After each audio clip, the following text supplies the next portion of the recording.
오늘 출애굽기 37장의 말씀, 성막을 준비한 모든 헌신과 사람들을 세워놓고 그 다음에 성막 기구들을 제작하는 장면의 이야기가 이어서 등장합니다. 그 가운데 제일 먼저 제작하기를 언약궤를 제작하는 장면이 나오죠.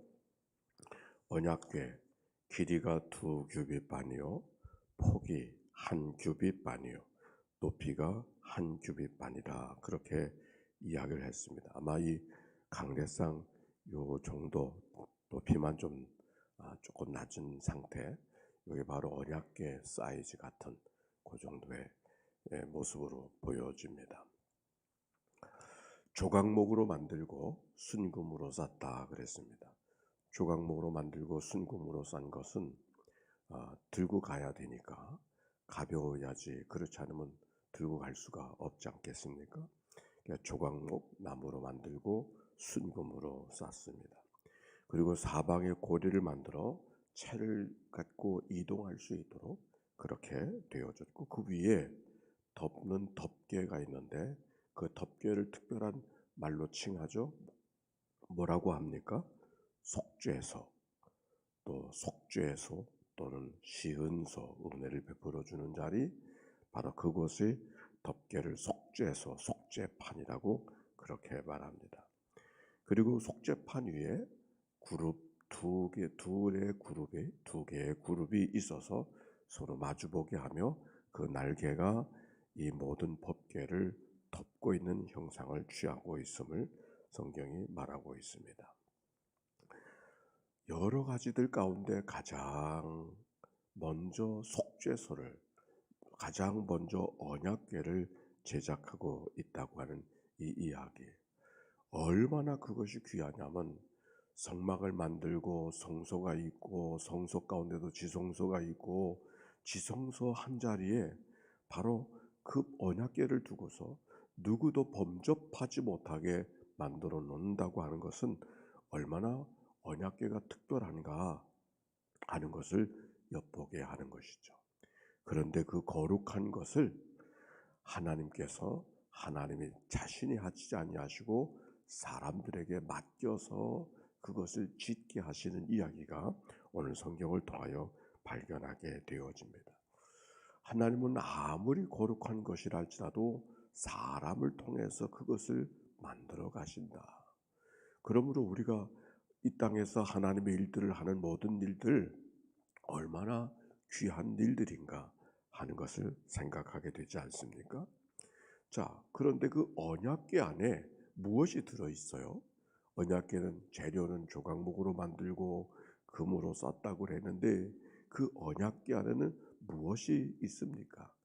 언약궤는 2개의 하나님의 말씀을 받은 돌판이, 10계명의 돌판이 그 안에 있고, 또 거기 뭐가 있어요? 아론의 쌍난 지팡이가 있죠. 그리고 그 망아리에 만나가 있죠. 이 3가지가 있어요. 그런데 성경에 보니까 한번 찾아봅시다. 역대하서 5장 10절. 역대하서 5장 10절 말씀이에요.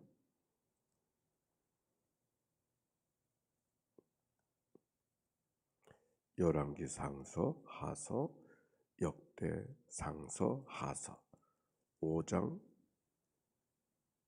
10절.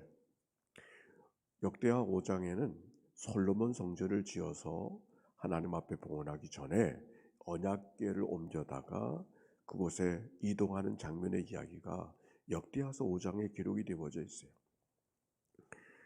자, 9절과 10절을 한번 봅시다. 시작.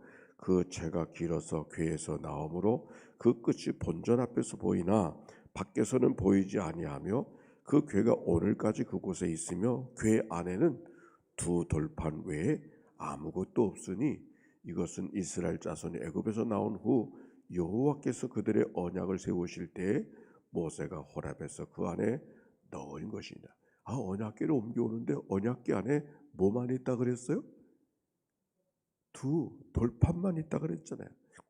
그 돌판 위에는 아무것도 없다.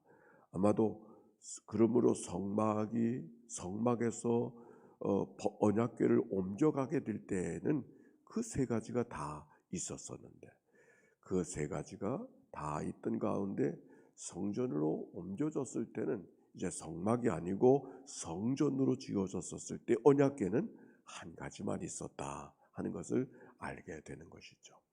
자, 그 망아리 안에 있는 만나라고 하는 것은 뭘까?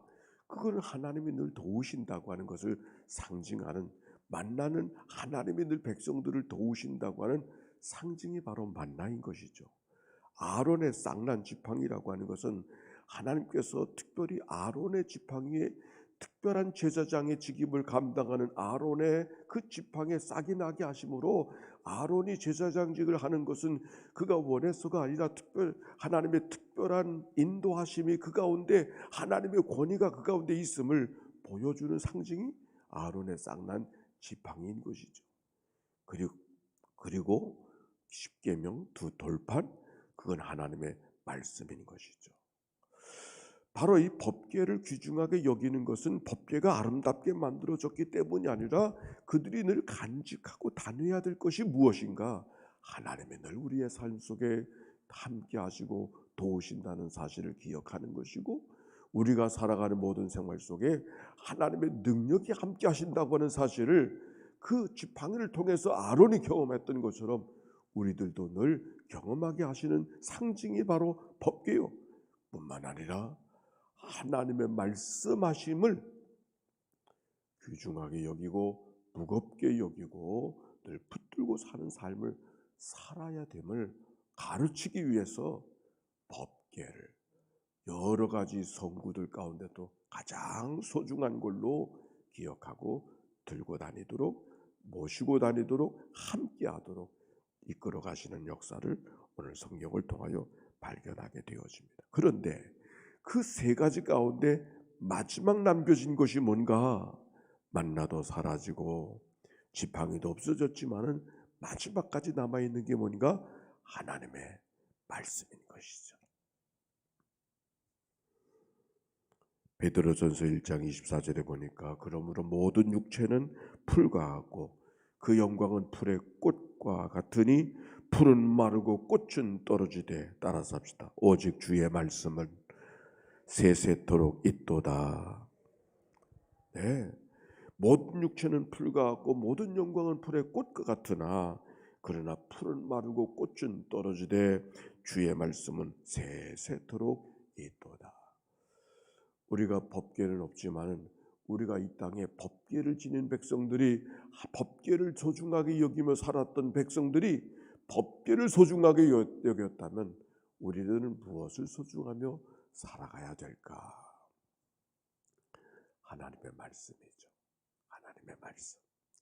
늘 하나님의 말씀을 대면하면서 하나님을 대면하듯이 하나님의 말씀을 들으면서 하나님이 내게 무엇을 말씀하시는가를 듣는 그 믿음의 여정, 그것이 바로 법궤, 언약궤를 소중하게 간수하며 성별하던 성경의 가르침이 오늘 우리들의 생활 속에 기억되어지고 오늘도 그 말씀을 소중하게 여기며 살아가는 믿음의 삶이 우리에게도 있어져야 될 줄로 믿습니다. 질문합니다. 이 시대에 이스라엘 백성들이 광야 가운데 법궤를 소중하게 여겼다고 하면 이 시대에 우리는 말씀을 어떻게 여기고 있는가 자문하는 시간입니다.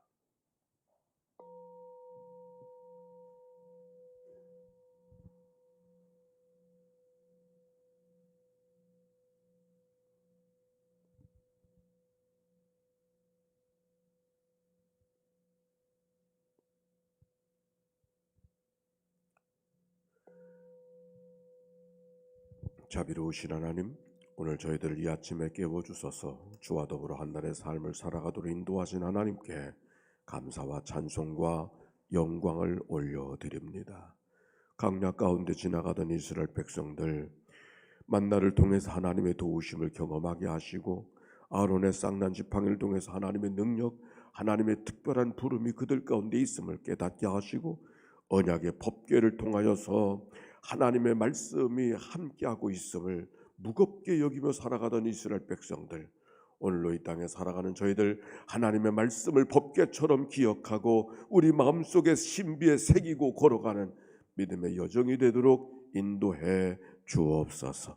오늘도 슬픔을 당한 가정이 하나님의 위로가 넉넉하게 하옵시고 하나님이 주시는 인도하심이 그 가정 속에 장례의 절차 가운데 임하도록 축복해 주옵소서. 병상에서 이 아침을 맞이하는 식구들을 찾아가 만나 주시고 있는 자리에서 하나님을 향하여 마음을 모으는 자들을 기억하여 주시어서 하나님은 영신이 신령과 진정으로 예배할지니라. 하나님의 그들의 심령 속에 온 마음으로 주님을 향할 때에 우로부터 내리신 하나님의 신령한 은혜가 그들 가운데도 임하게 하옵소서. 드려진 예물을 축복하여 주시기를 원합니다. 예물 속에 저들의 간구가 기도가 있사오니 이 예물을 연락하옵시고 하나님의 선한 일들이 복되게 아름답게 열매 맺도록 축복해 주옵소서. 우리를 구원하신 예수님의 이름으로 기도하옵나이다. 아멘. 이제는 성부 성자 성령 삼일체 하나님의 크신 은혜와 사랑과 역사가 이제와 같이 영원히 함께해 주시기를 축원하옵나이다. 아멘. 우리 함께 기도하며 출발할 터인데 나라와 민족 교회를 위해서